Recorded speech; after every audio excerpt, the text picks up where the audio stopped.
পরে আবার বসেছি এই ঈশ্বরের বাক্য আলোচনার জন্য। আমরা যাকোবের পত্র থেকে আলোচনা করছি। 3 অধ্যায়ে আমরা 4 পদ পর্যন্ত আগের দিনে আলোচনা করেছিলাম। আজকে আমরা 5 পদ থেকে আরম্ভ করব। প্রথমে 5 পদ থেকে কয়েকটা পদ পড়ি, যেখানে লেখা আছে, তদ্রূপ জিহ্বা ক্ষুদ্র অঙ্গ বটে, কিন্তু মহাদর্পের কথা কহে। দেখো কেমন অল্প অগ্নি কেমন বৃহৎ বন প্রজ্বলিত করে। জিহ্বা অগ্নি, আমাদের অঙ্গসমূহের মধ্যে জিহ্বা অধর্মের জগৎ হইয়া রইয়াছে। তার সমস্ত দেহ কলঙ্কিত করে ও প্রকৃতির চক্রকে প্রজ্বলিত করে এবং আপনি নরকানলে জ্বলিয়া ওঠে। কারণ পশুর ও পক্ষীর, সরীসৃপের ও সমুদ্রচর জন্তুর সমস্ত স্বভাবকে মানব স্বভাব দ্বারা দমন করিতে পারা যায় ও দমন করা গিয়াছে, কিন্তু জিহ্বাকে দমন করিতে কোনো মনুষ্যের সাধ্য নাই। উহা অশান্ত মন্দ বিষয়, মৃত্যুজনক বিষয়ে পরিপূর্ণ। 8 পদ পর্যন্ত পাঠ করলাম। আমরা আগে যখন আরম্ভ করেছি তখন আমরা দেখেছি যে সাধু যাকব 6টা বিষয় বা 6টা জিনিসের কথা উল্লেখ করেছেন, এবং যেগুলোকে আমরা 3টে ক্ষমতা, জীবের 3টে ক্ষমতা দেখতে পাচ্ছি। তার মধ্যে আমরা প্রথম ক্ষমতাটা নিয়ে আগের দিনে আমরা আলোচনা করেছি, যে ক্ষমতার ক্ষেত্রে যে উদাহরণগুলো তিনি ব্যবহার করেছেন, যেটা হচ্ছে বলগা আর হাইল। আর সেখানে ক্ষমতা দেখেছি জীবের, যে দিক নির্দেশ করতে পারে, গতি নিয়ন্ত্রণ করতে পারে জীব। আর সেই বিষয় নিয়ে আমরা আগের দিনে আলোচনা করেছি।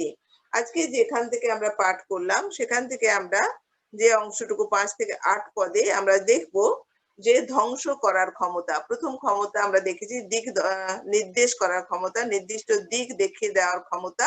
আর আজকে যে ক্ষমতাটা নিয়ে আলোচনা করব সেখানে দেখব আমরা ধ্বংস করার ক্ষমতা।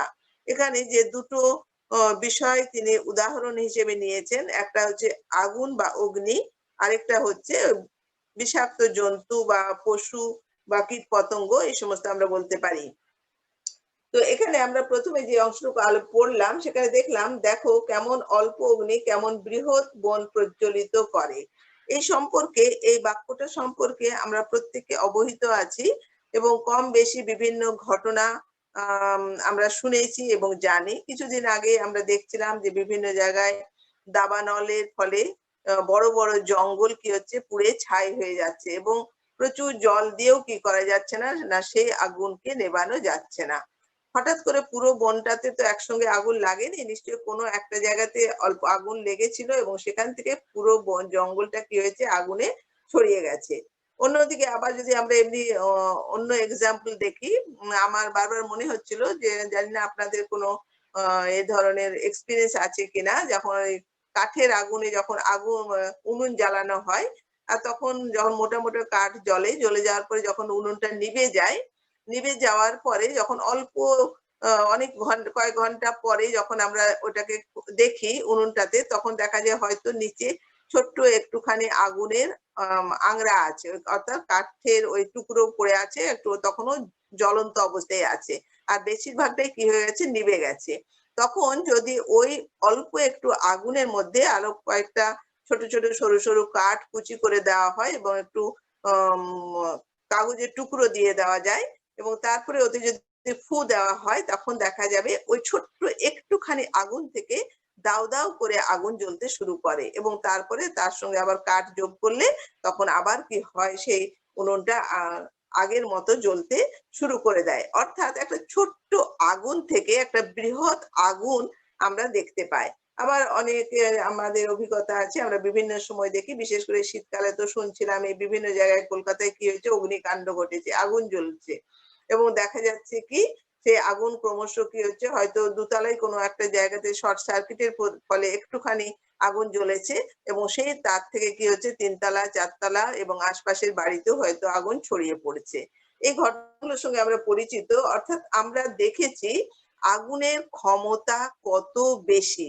ছোট্ট একটুখানি আগুন কিভাবে বড় বড় জিনিসকে কি করতে পারে না, পুড়িয়ে ছারখার করে দিতে পারে।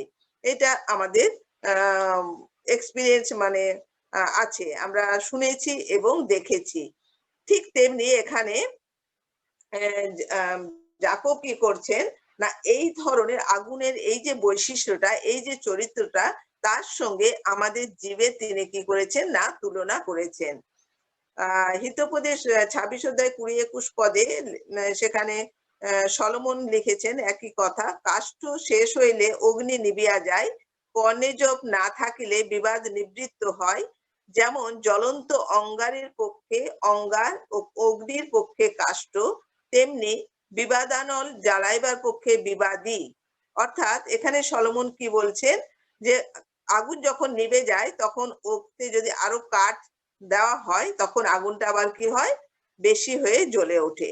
ঠিক তেমনি যদি যেখানে সমস্যা তৈরি হয়েছে, বিভিন্ন মানুষের মধ্যে যদি ঝগড়া হচ্ছে দুজন ব্যক্তির মধ্যে, আর তখন যদি ওই দুজনের ঝগড়াটাকে প্রশমিত করার জন্য আমরা চেষ্টা না করে আবার কি করি, বাঁকা বাঁকা কথা যোগ করে দিই বা একজনের কথা আরেকজনকে লাগিয়ে দিই, দুজনের মধ্যে নানা বিষয়ে মত পার্থক্য হওয়ার ফলে পরস্পর পরস্পরের সঙ্গে কথাবার্তা বলে না। আর তখন আমি তৃতীয় ব্যক্তি যদি প্রথম ব্যক্তির নামে দ্বিতীয় ব্যক্তিকে কোনো কথা বলি বানিয়ে বানিয়ে, যে এ তোমার নামে এরকম কথা বলেছিল।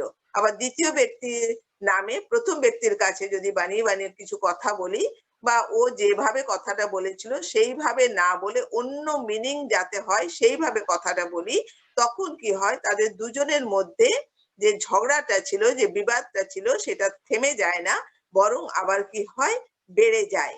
তো এখানে সেই কথাটাই যাকব বলতে চাইছে যে ছোট্ট একটা আগুনের মধ্যে যদি আবার সেখানে কাঠ দিয়ে দেওয়া হচ্ছে, তাহলে কি হচ্ছে, আগুনটা আবার বেড়ে উঠছে। আর সেই জন্য তিনি বলছেন যে এই আমাদের জীবটা ঠিক একই রকমের কাজ করে থাকে। আর ঠিক আমরা আমাদের মণ্ডলীর দিকে যদি তাকাই বা আমাদের পরিবারের দিকে তাকাই বা আমাদের পাড়া প্রতিবেশীদের দিকে তাকাই, তখন আমরা আমাদের এই ধরনের অনেক এক্সপেরিয়েন্স আমরা স্মরণ করতে পারবো। যে ছোট্ট একটা সাধারণ কথা কিভাবে অন্য আরেকজনকে উত্তেজিত করে তোলে, কিভাবে দুজনের পরস্পরের সম্পর্ককে নষ্ট করে দেয়, এগুলো আমরা বরাবর দেখেছি, শুনেছি এবং জানি। তথাপি অনেক সময় আমরা এই ব্যাপারগুলো নিয়ে সচেতন নই। আর দেখেছিলেন যে তখনের মণ্ডলীরও যারা সভ্য সভ্যরা ছিলেন, তাদের মধ্যেও এই সচেতনতার অভাব ছিল।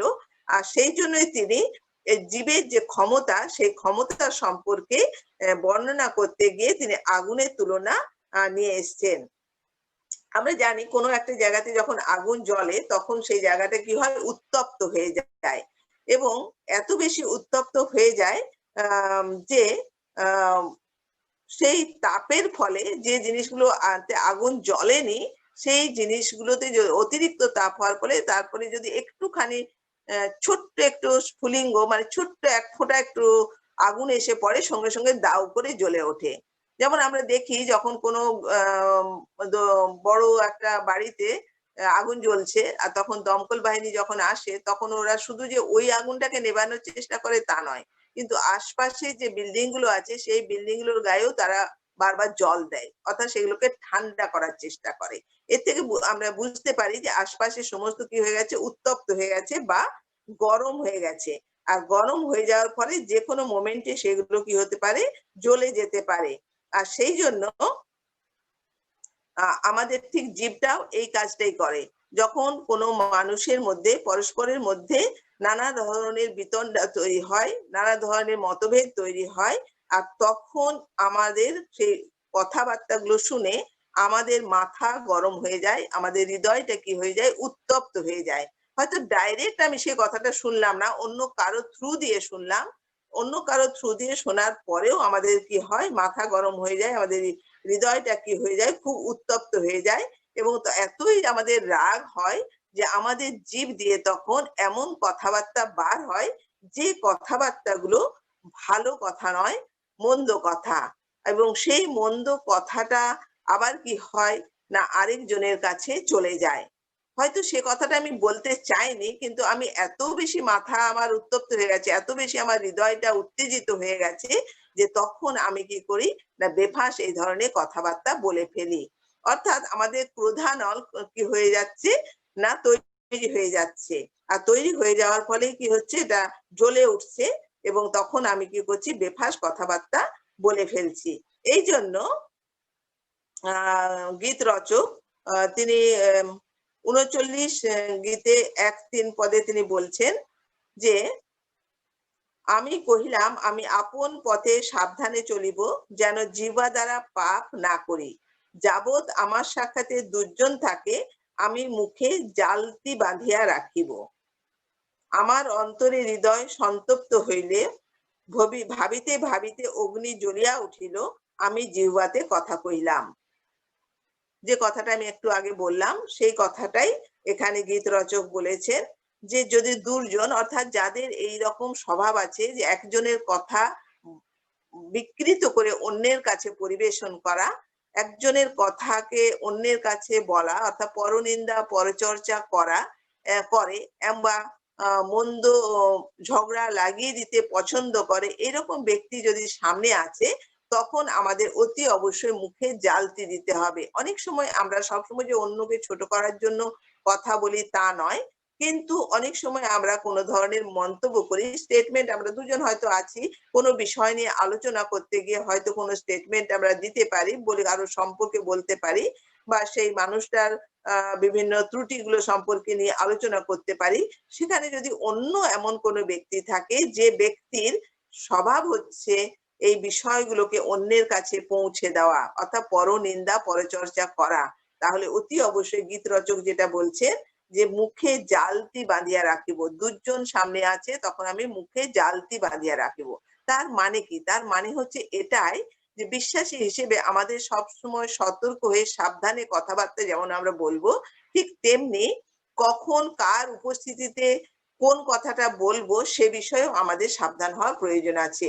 আমরা জানি মণ্ডলীতে বিভিন্ন ধরনের বিশ্বাসীরা থাকেন, কেউ দুর্বল বিশ্বাসী, কেউ পরিপক্ক বিশ্বাসী, কেউ একেবারে নতুন আসছেন, এরকম বিভিন্ন ধরনের মানুষেরা থাকেন। তাহলে কখন আমি কি ধরনের কথা বলবো, কতটুকু বলবো, এ বিষয়ে আমাদের সাবধান হওয়া বা সচেতন হওয়ার প্রয়োজন আছে। অন্যথায় কি হবে না, যে উদ্দেশ্য নিয়ে আমি কথাটা বলেছি সেই উদ্দেশ্যটা তো পরিপূর্ণ হবে না, বরঞ্চ কি হবে, সেটা ক্ষতির কারণ হবে। আর তখন কি হবে যে অন্য ব্যক্তি যখন শুনবে তখন তার মাথাটা গরম হয়ে যাবে, আর কি হবে, সে উত্তপ্ত হয়ে সে উল্টো পাল্টা কথাবার্তা সে বলে ফেলবে। আর তারপরে কি হবে, উল্টোপাল্টা কথা বলার পরে যখন আমাদের মনে পড়বে যে আমি তখন এই কথাটা বলিনি ঠিক, তখন আমরা কি করব, অনুশোচনা করব, ঠিক কথাই। কিন্তু যে কথাটা একবার বলে ফেলেছি সেই কথাটা কিন্তু আমি ফেরত নিয়ে আসতে পারবো না। সেই জন্যই আমাদের জিভকে সংযতভাবে ব্যবহার করা উচিত, কারণ যা বলে ফেলা হয় তাকে আর ফেরত নিয়ে নেওয়া যায় না। তখন যতই আমি অনুশোচনা করি বা ক্ষমা ভিক্ষা করি না কেন, যা বলে ফেলেছি তা ক্রমশ কি হচ্ছে, দাবানলে পরিণত হয়। ছোট্ট স্ফুলিঙ্গটা আস্তে আস্তে বিরাট আকার ধারণ করে ফেলে, সেটা ক্রমশ ছড়িয়ে পড়তে থাকে, সেটা তখন এক জায়গাতে থাকে না। আরেকটা বিষয়ও আমাদের চিন্তার বিষয় বা ভাববার বিষয় জীব সম্পর্কে, যে একটু আগে বলছিলাম যে যখন কোনো একটা জায়গাতে আগুন লাগে তখন আশপাশের জায়গাগুলো উত্তপ্ত হয়ে যায়, এবং উত্তপ্ত হয়ে যাওয়ার ফলে আশপাশে যে সমস্ত জিনিসপত্র থাকে সেগুলো অনেক সময় বিকৃত হয়ে যায়। এমনি সাধারণ উদাহরণ, ধরুন গ্যাস আমি জ্বালিয়েছি এবং গ্যাসের কাছে যদি একটা একটুখানি দূরে, এক হাত দূরে যদি একটা প্লাস্টিকের কৌটো থাকে, তাহলে অনেকক্ষণ ধরে থাকে, তাহলে তাপ লেগে সেই কৌটোটা কি হয়ে যাবে না, সেটা বিকৃত হয়ে যাবে, তার আকারটা বিকৃত হয়ে যাবে, সেটা স্বাভাবিক আকৃতিতে থাকবে না।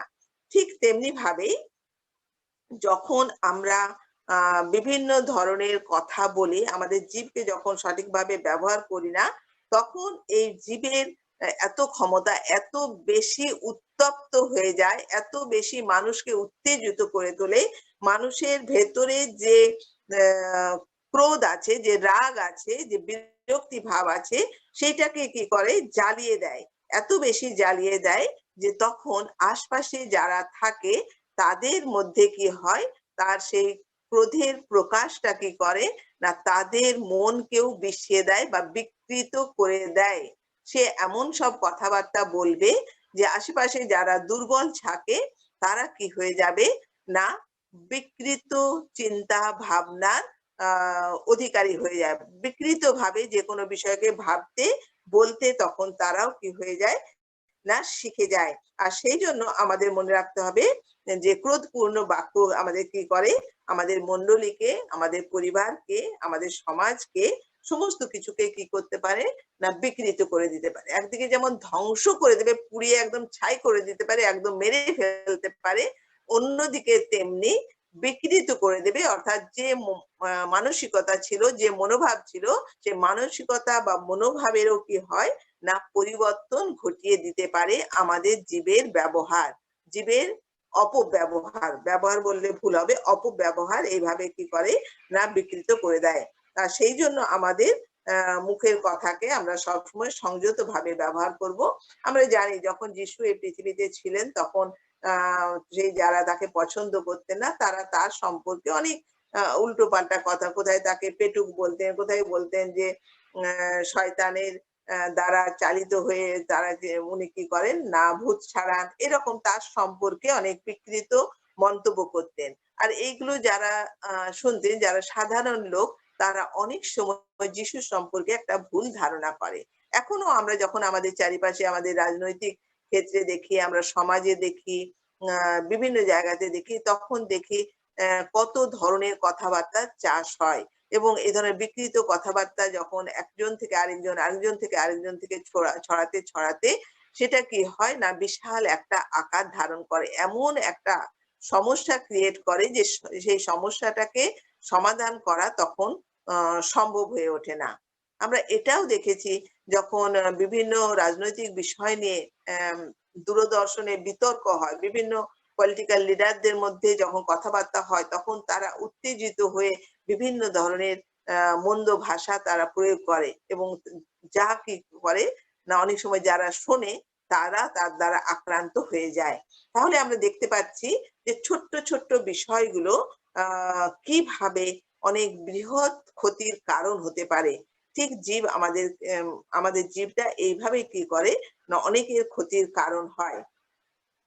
আমরা আবার দেখি যখন এই যে একটু আগে যে কথাটা বলছিলাম যে এখানে যাকব কি বলছেন যে আমাদের অঙ্গসমূহের মধ্যে জিহ্বা অধর্মের জগৎ হইয়া রইয়াছে।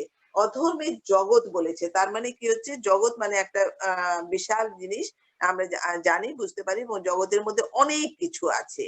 তার মানে অধর্মের যত ধরনের অধর্ম বিষয়গুলো আছে সেই সমস্ত বিষয়গুলোই আমরা কি করি না এই জীবের দ্বারা কি করি সেগুলোকে আলোচনা করি এবং সেইগুলোতে আমরা ইন্ধন যোগাতে পারি।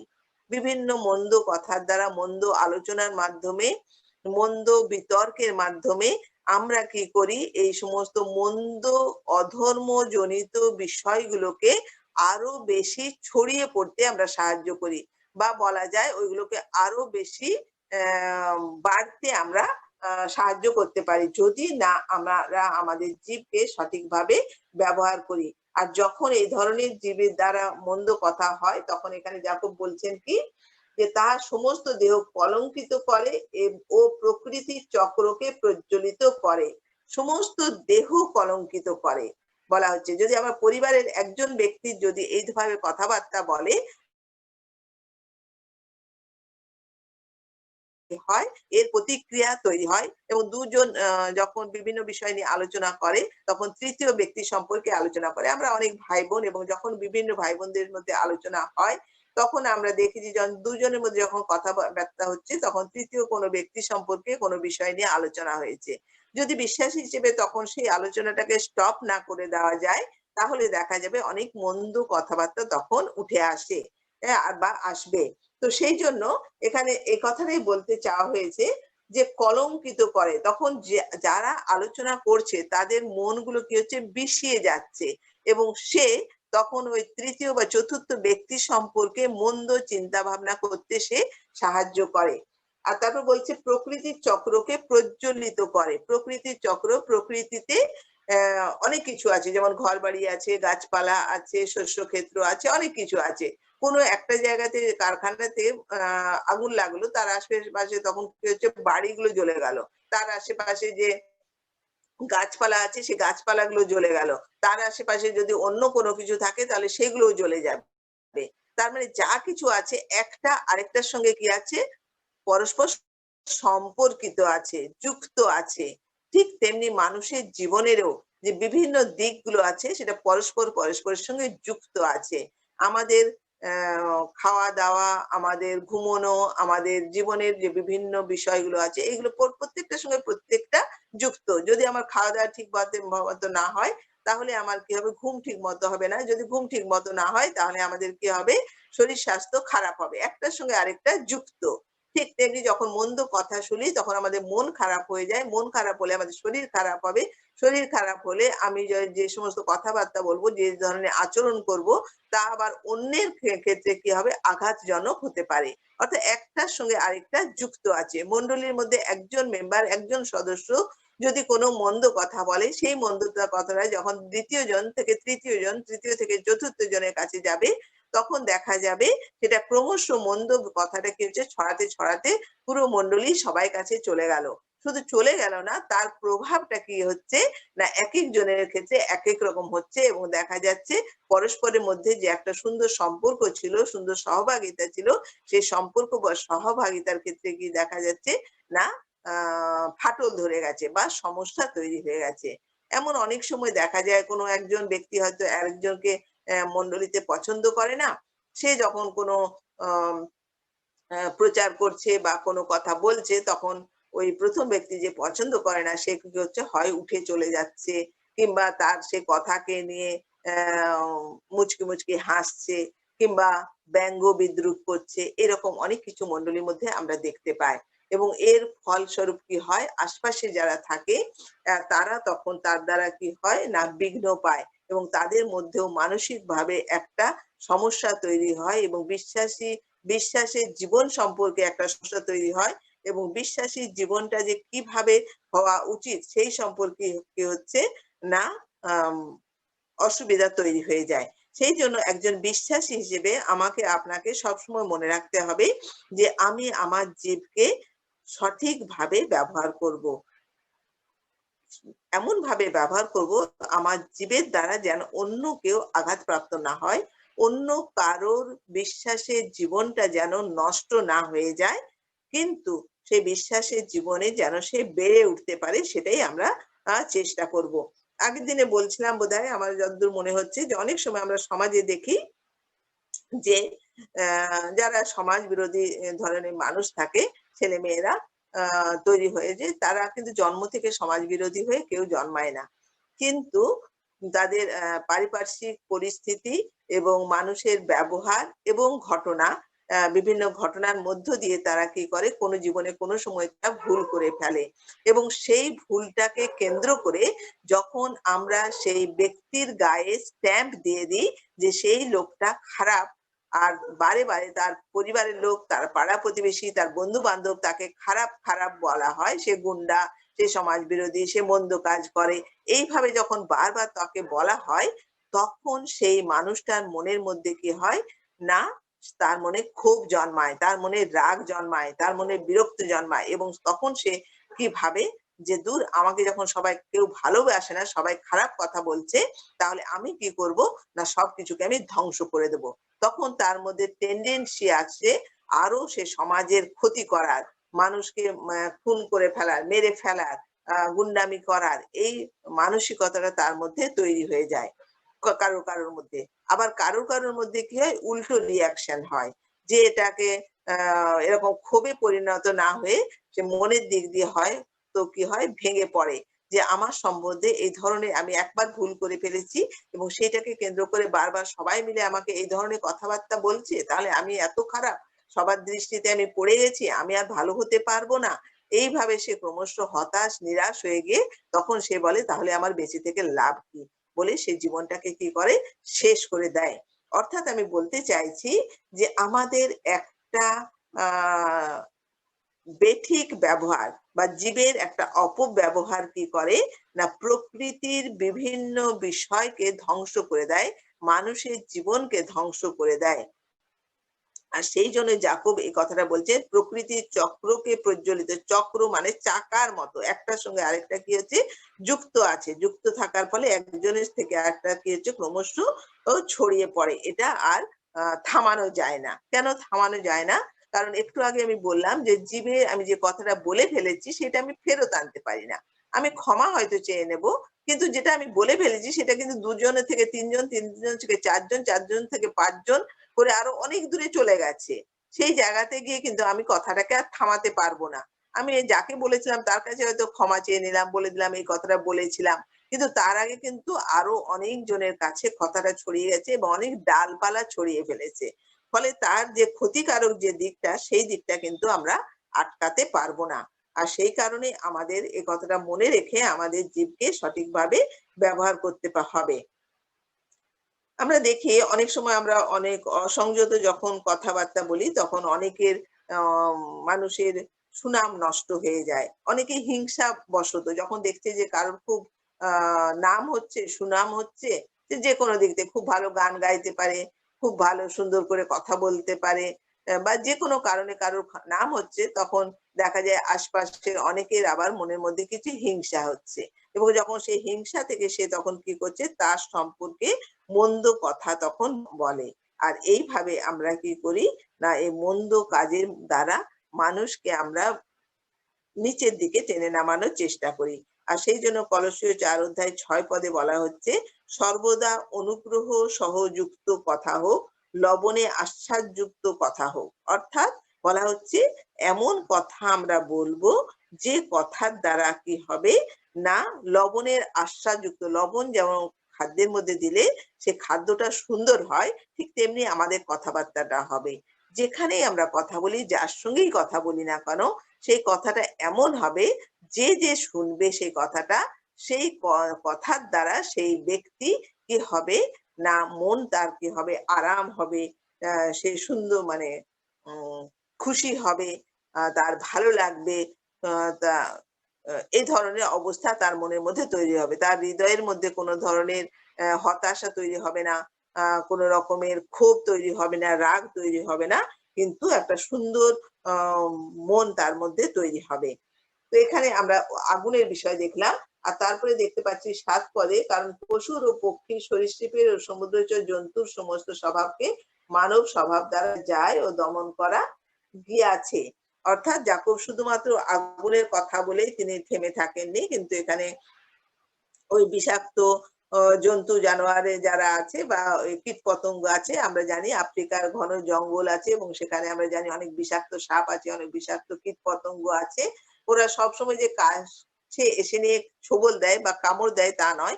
দূর থেকে জিভটা দিয়ে তারা কি করে বিষটাকে অনেক সময় ছড়িয়ে দেয়। এবং এই বিষটাকে মানে ছিটিয়ে দেয় গায়ের ফলে। ছিটিয়ে দেওয়ার ফলে কি হয়, যখন ১ ফোঁটা ২ ফোঁটা গায়ের মধ্যে পড়ে, আর তখন কি হয় না, সেই বিষটা একটু, একটু করে সেখানটাতে ঘা তৈরি করে এবং আস্তে, আস্তে কি হয়, আম সেই যে প্রাণী বা মানুষের গায়ে পড়লো সে আস্তে, আস্তে কি হবে না, বিষাক্ততা সরাসরি বিষাক্ত হয়ে গিয়ে সে মারা যায়। অর্থাৎ যাকব এ কথাটাই স্মরণ করাতে চাইছেন যে এমন বিষ যে একটুখানি লাগার ফলে সেই বিষটা তক্ষুনি হয়তো শেষ করে দিল না, তক্ষুনি হয়তো মানুষটা মরে গেল না। কিন্তু আস্তে, আস্তে ধীরে, ধীরে সেই বিষটা তার শরীরে কাজ করতে থাকে। আর তারপরে একদিন সে কি হচ্ছে মরে যাচ্ছে। ঠিক তেমনি আমাদের জীব কি করে এমনভাবে অনেক সময় আম বিদ্বেষ ছড়ায়, মানে হিংসা ছড়ায়, যে সেই হিংসার কথাগুলো একজন থেকে আরেকজনের মধ্যে যখন যেতে থাকে একটু, একটু করে কি হয় না, তার প্রভাবটা বিস্তারিত হতে থাকে। সেটা বাড়তে থাকে।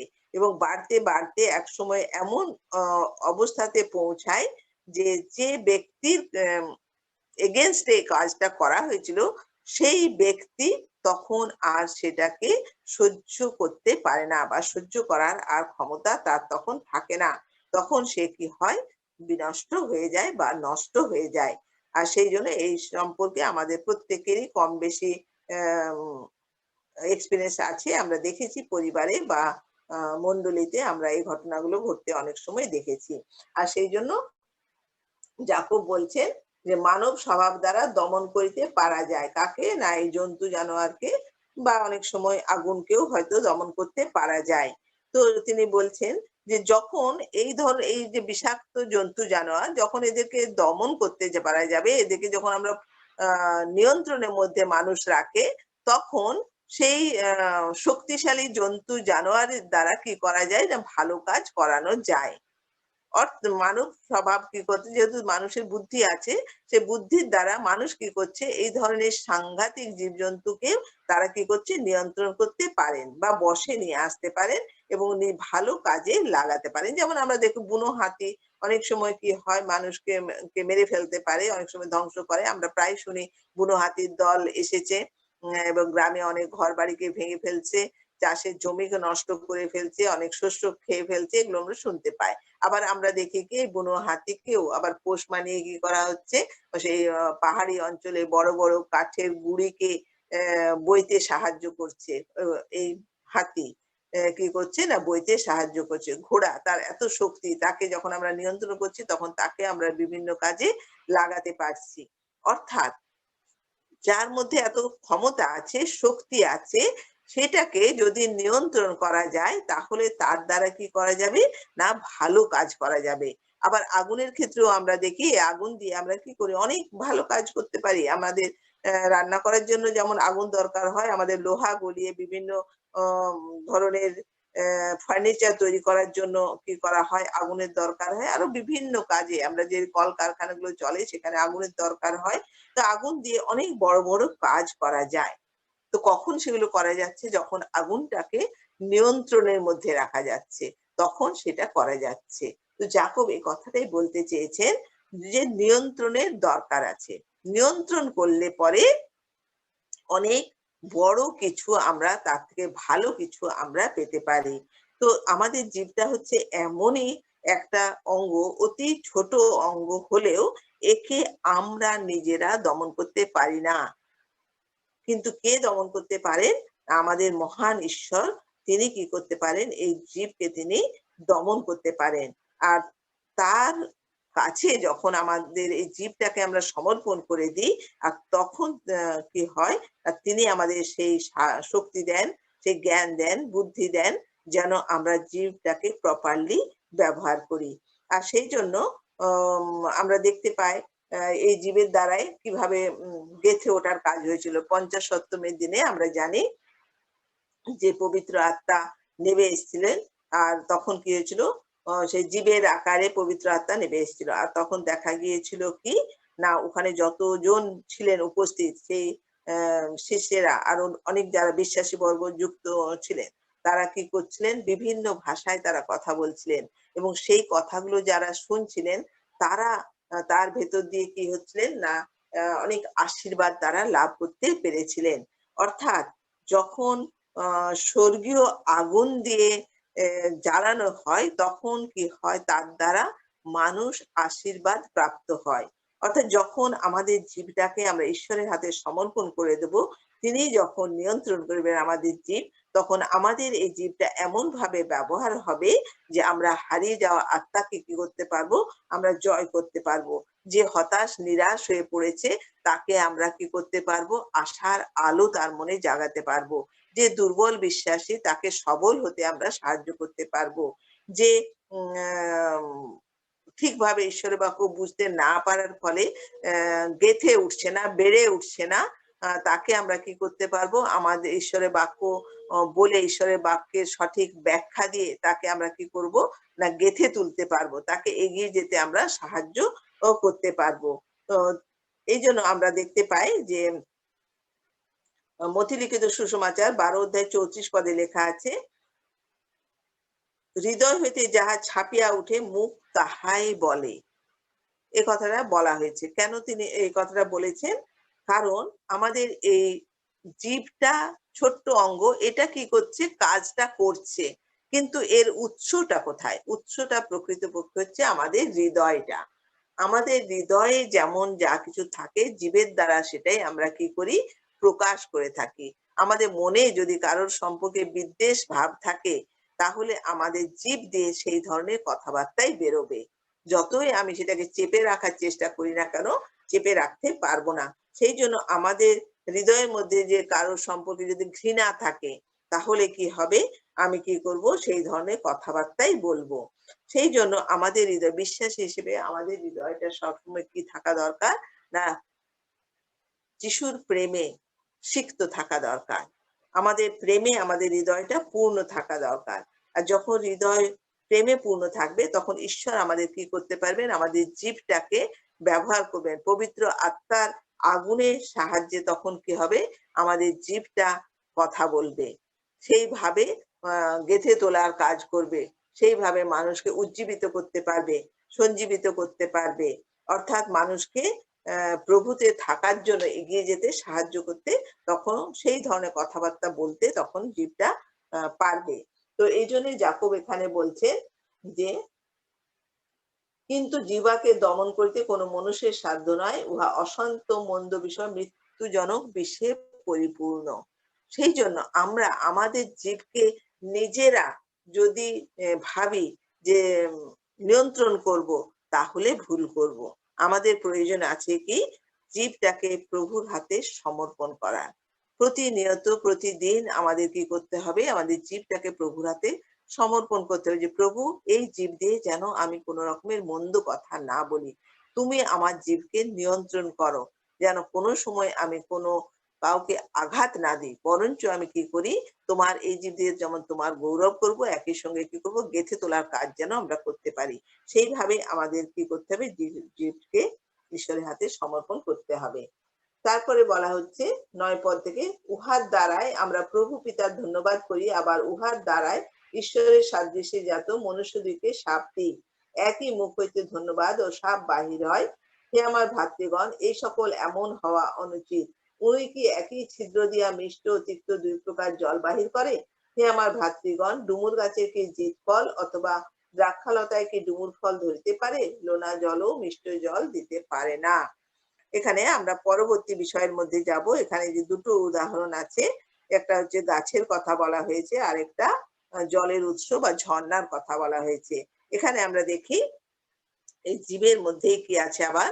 আনন্দ করার শক্তি আছে, লুক্কায়িত আছে।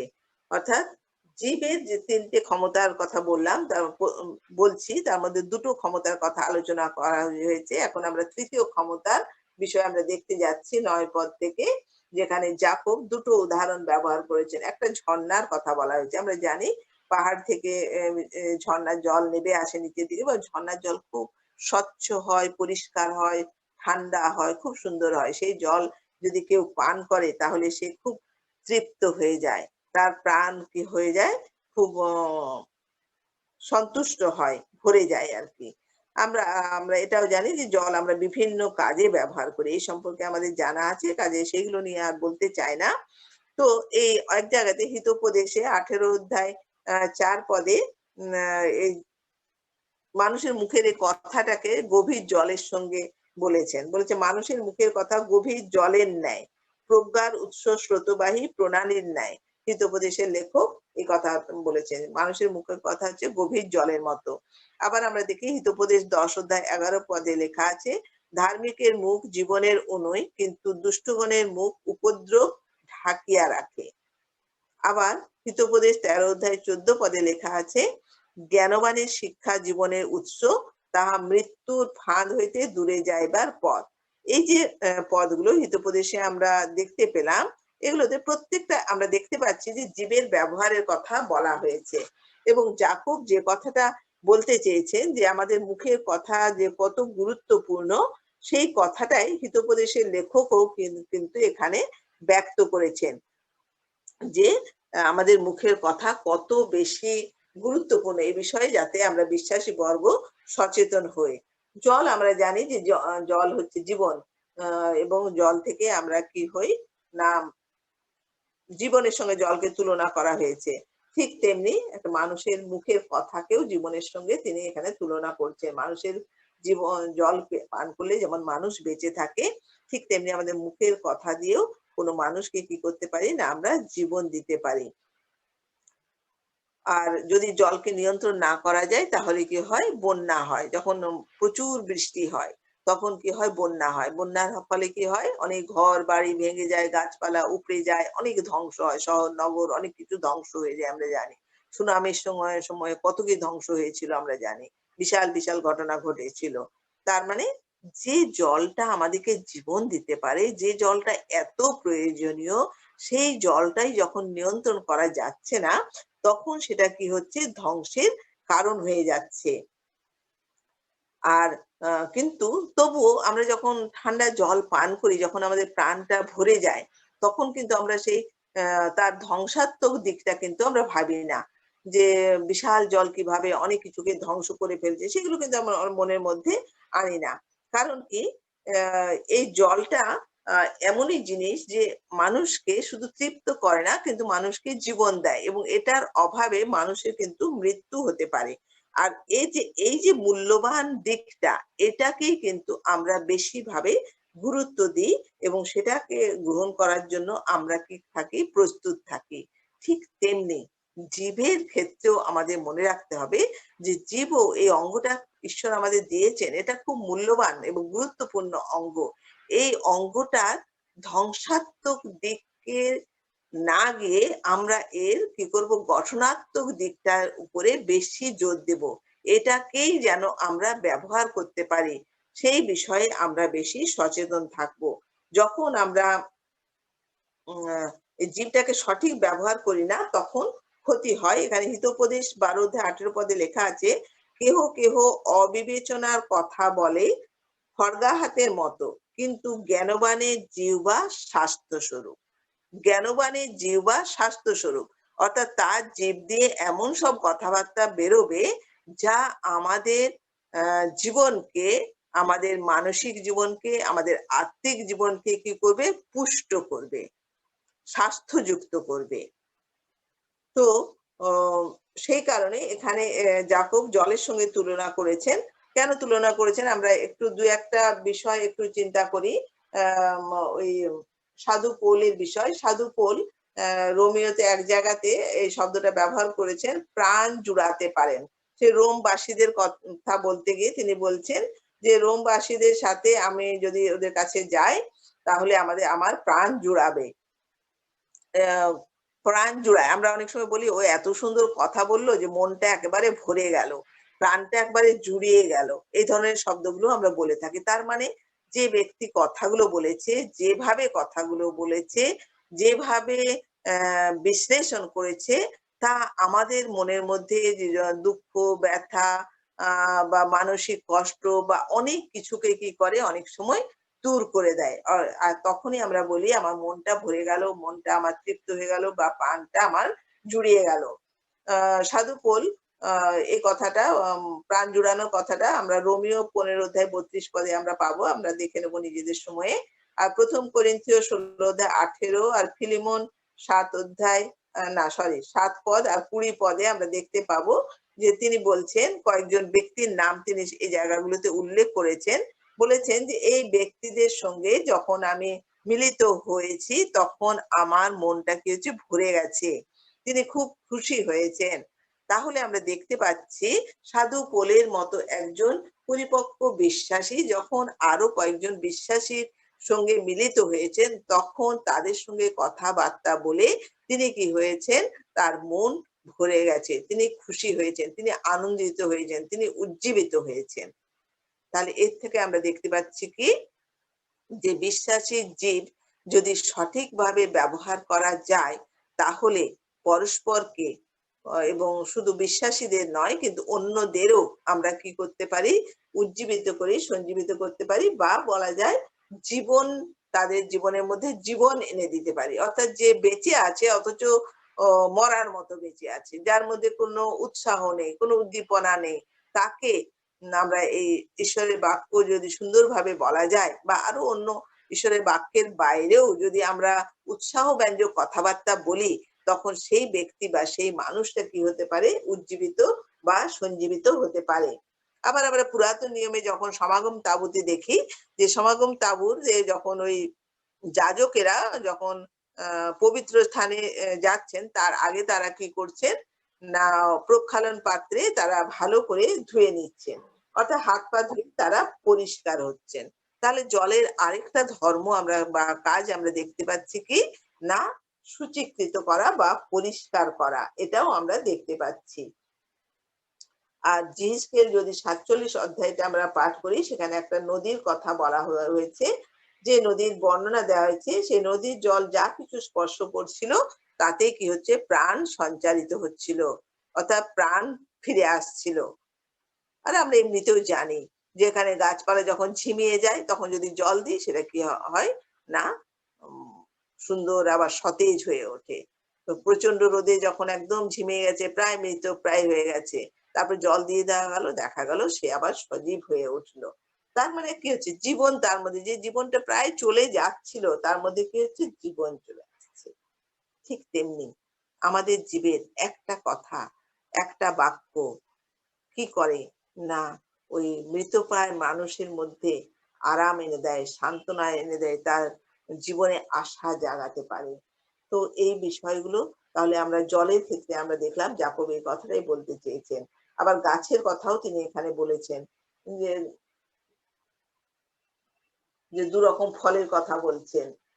বাস্তবে কি আমরা যখন দেখি যে বিভিন্ন গাছপালা দেখি, আম গাছে আমেই ফলে, জাম গাছে জামেই ফলে। যেখানে মিষ্টি আম আমের গাছ সেটা মিষ্টি আম হয়। যে আমটা টক সেখানে টক হয়। এমন দেখা যায় না যে একটা গাছে মিষ্টি আমও হচ্ছে আবার টক আমও হচ্ছে বা তেঁতোও হচ্ছে, মিষ্টি ২ রকম হয় না। একই রকমের জিনিস হয়। এটাই আমরা দেখতে পাই। আবার গাছ অনেক উপকার করে, এটাও আমরা জানি যে গাছ থেকে আমরা ফল পাই, ছায়া পাই।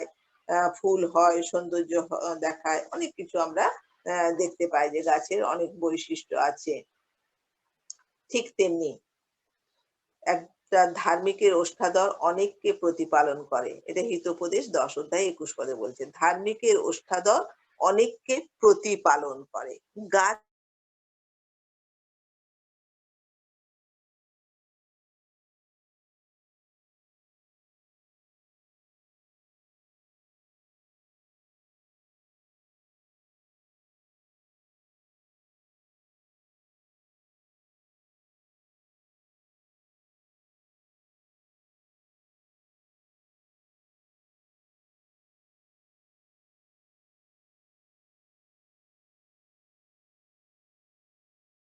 যে গাছের মূলটা অনেক গভীরে গেছে, সেই গাছটা অনেক সতেজ থাকে, ভালোভাবে বৃদ্ধি পায় এবং অনেক ফল উৎপন্ন করে।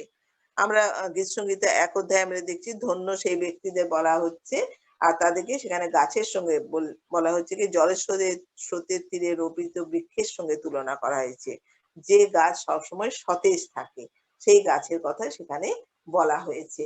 তাহলে আমরা এগুলো এই সমস্ত বিষয় থেকে আমরা এটাই দেখতে পাচ্ছি যে গাছের মূল গভীরে থাকলে সেই গাছ সতেজ থাকবে, ভালো ফল উৎপন্ন করবে। তাহলে একজন বিশ্বাসী হিসেবে আমাদের জীবটাকে কি হতে হবে, বা আমাদের আম হৃদয়টাকে স গ্রথিত থাকতে হবে। কার সঙ্গে গ্রথিত থাকতে হবে? কার সঙ্গে যুক্ত থাকতে হবে? না, যিশুর সঙ্গে।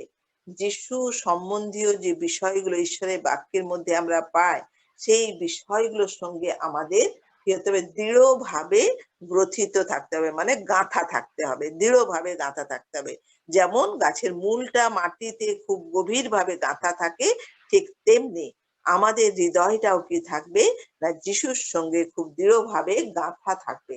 যখন এরকম গাঁথা থাকবে তখনই আমাদের মুখ দিয়ে কি হবে, না এই ভালো ভালো ফল বেরোবে, ভালো ভালো কথা বেরোবে। আমরা মানুষকে তখন উৎসাহ দিতে পারবো।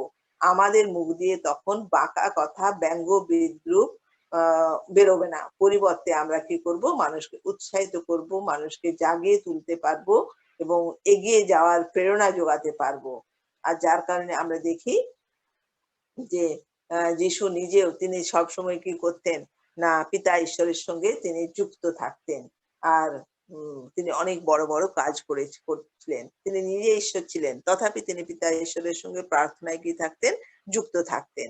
তাহলে আমরা বিশ্বাসী হিসেবে আমাদের সবসময় কি দরকার আছে, না তার সঙ্গে আমাদের যুক্ত থাকার প্রয়োজন আছে। আমরা যদি চাই যে আমাদের জীব দিয়ে আমরা অন্যকে আনন্দিত করব, অন্যকে প্রভুর পথে চালাবো, এটা যদি আমরা চাই, তাদেরকে সঠিক আমরা শিক্ষা দেব, এটা যদি চাই, তাহলে আমাদের সদা সর্বদা কি করতে হবে? ঈশ্বরের বাক্যের গভীরে যেতে হবে। ঈশ্বরের বাক্যের সঙ্গে আমাদের সম্পূর্ণভাবে যুক্ত হয়ে থাকতে হবে। এবং আমাদের ঈশ্বরের বাক্য পাঠ, ধ্যান, প্রার্থনা এগুলো তো আমাদের করতেই হবে। এগুলো যত বেশি আমরা করব, তত বেশি আমাদের হৃদয়, মন ঈশ্বরের প্রেমে আর সত্যি কি থাকবে না পরিপূর্ণ থাকবে। আর যদি হৃদয়টা আমাদের প্রেমে পূর্ণ থাকে অটোমেটিক্যালি একটু আগে আমি বললাম কি হৃদয় থেকে হৃদয়টা যাতে পূর্ণ থাকবে সেই অনুযায়ী জীব কি করবে কথা বলবে। ঘৃণায় পূর্ণ থাকলে ওইরকম বিদ্বেষপূর্ণ কথাবার্তা বলবো। আর যদি হৃদয়টা প্রেমে থাকে তাহলে কি করব এরকম সুন্দর কথাবার্তা তখন আমাদের মুখ দিয়ে বেরিয়ে আসবে। তো এখানে যাকব বলছেন যে একই গাছ থেকে একই রকমেরই ফল হয়। আলাদা আলাদা রকমের ফল হয় না। আর যদি কোনো গাছে অনেক সময় আমরা বলি যে এই গাছটা আগে ১ম দিকে কি সুন্দর ভালো ফল দিত, এর ফলগুলো কত ভালো ছিল। আর এখন গাছটার ফলগুলো কি হয়েছে কেমন যেন আগের মতো মিষ্টি নেই। আমার মতো গাছটাকে লাস্টে আমরা কি বলি? ও গাছটা আ ইয়ে হয়ে গেছে, নষ্ট হয়ে গেছে। তার জন্য আগের মতো ভালো ফল আর হয় না। এখন এই ফলগুলো আগের মতো মিষ্টি নয়, আগের মতো সুস্বাদু নয়। এই ধরনের কথাবার্তা আমরা বিভিন্ন উদ্ভিদ সম্পর্কে বলে থাকি। আমাদের বাড়িতে একটা আম গাছ আছে। সেই গাছটা এত বড়, বড় সুন্দর আম হয়। উপর থেকে ফলগুলো খুব ভালো। আর যেমনি পাকবে তারপরে কি হবে? তার ভেতরে পোকাতে ভর্তি। ওই আম ফলগুলো খাওয়া যায় না। কিন্তু একেকটা আম অনেক বড়, বড় আম। কাঁচা থাকবে তখন ঠিক আছে, সেটা প্রচন্ড টক। অন্য কাজে ব্যবহার করা যাবে। কিন্তু পাকা আম কিছুতেই খাওয়া যাবে না। গাছটা পুরোপুরি নষ্ট হয়ে গেছে। তো এই যে কথাটা আমি বললাম, এর ভেতর দিয়ে কি বোঝা যাচ্ছে?